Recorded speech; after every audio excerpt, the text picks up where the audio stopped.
Hello mga kakusina, nandito na naman ako. Ngayon pala gagawa ako ng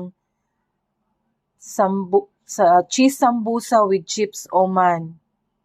So ito yun, kiri cheese, 5 peraso ang gagamitin ko. Tapos mozzarella cheese. Tapos pork cheese, ang ilagay lang natin 2 tablespoon. Tapos ito na yung oman chips. As requested to mga kakusina.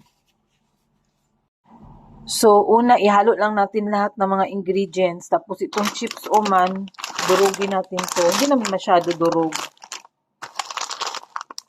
So, ngayon mga kakusina, binalatan ko na yung curry cheese. Tapos, ilagay natin ang ating mozzarella cheese. Tapos, ang ating pork cheese, lagyan natin ng 2 kutsara. Tapos, halu-haluin lang yan mga kakusina.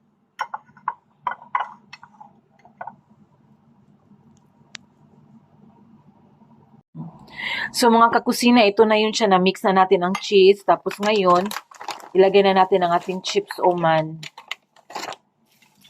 Ganyan lang mga kakusina. Tapos ang pagbalot nito, same lang sa sambusa. Ganyan lang, tapos i-mix nyo to. So ito na yun mga kakusina, iato na siya, ibalot na natin siya sa sambusa wrapper natin.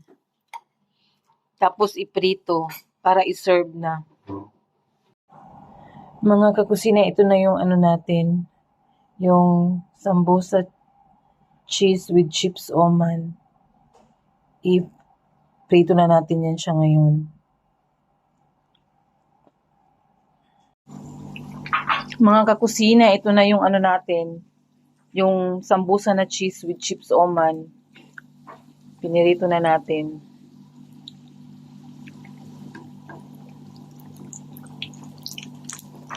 Hanggang mag-golden brown siya mga kakusina. Mga kakusina, ito na yung chips oman natin na sambusa. So, luto na siya. Ready to serve na. So, salamat mga kakusina. Sa sunod ulit.